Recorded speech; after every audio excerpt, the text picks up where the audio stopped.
Hi, I'm Marisa. Welcome to my piano studio.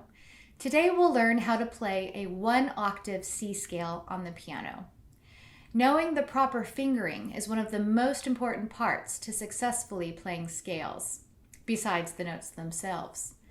It really is essential that all students of piano learn their scales on the keyboard, not only for finger strength and dexterity, but also for understanding key signatures.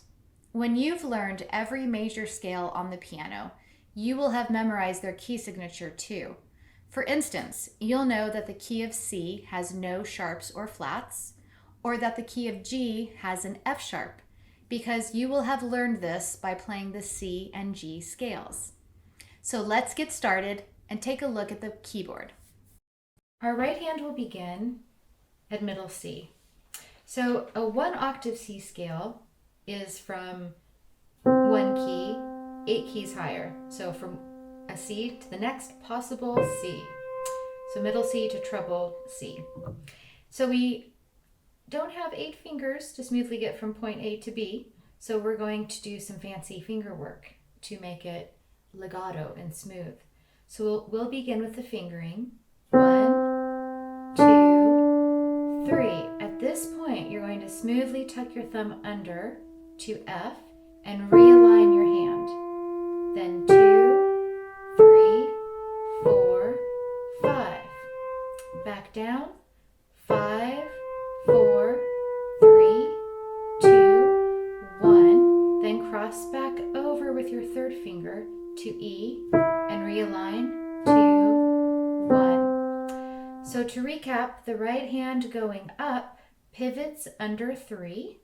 So 1, 2, 3, pivot under, 1, 2, 3, 4, 5. And then the right hand coming down will walk all the way to thumb and then cross over with 3.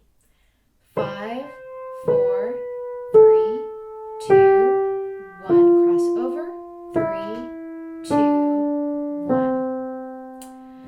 All right, so let's move on to the left hand. Left hand fingering. It is the reverse of the right hand. So we'll start on 5, walk all the way to 1, and then cross over with 3.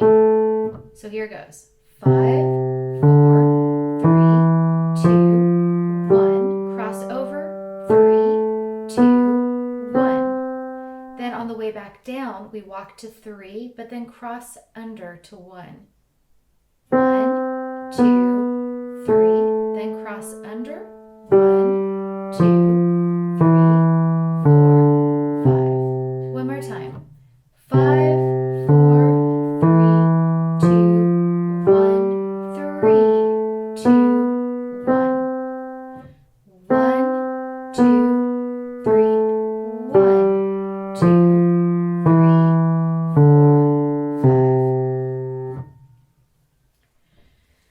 Now the fun part is hands together, and I suggest you go slowly and always pause when you get to your third fingers, because the hands will always align on finger 3 in terms of the finger number.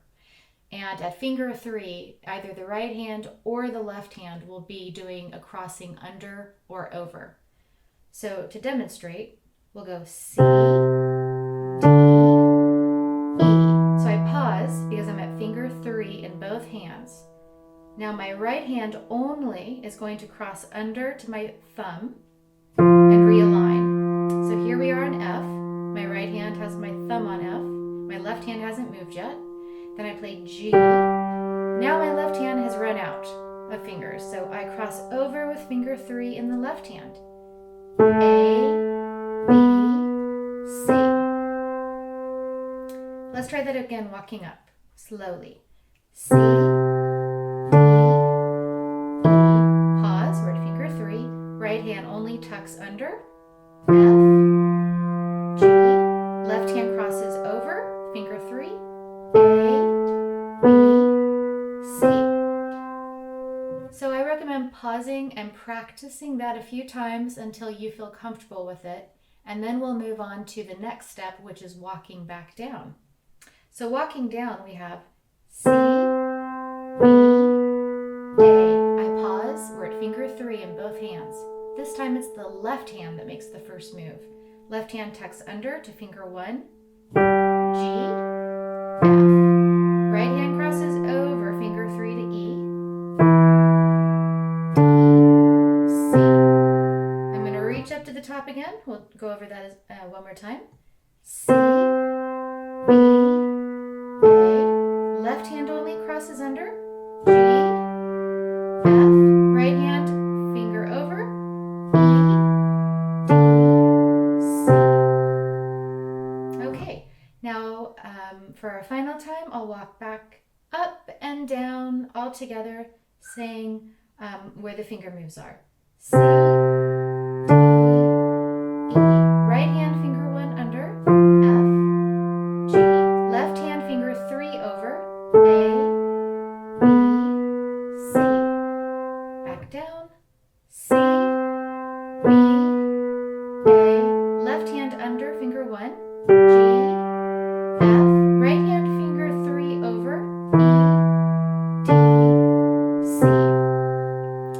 When you've practiced the fingering and you've memorized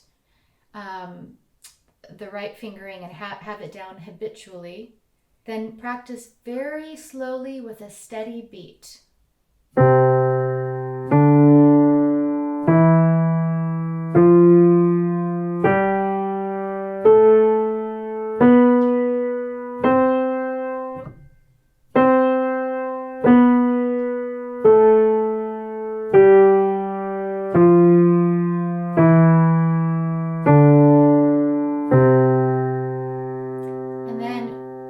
Step would be increasing your tempo, trying to play it a little faster, but always smoothly and with a steady beat.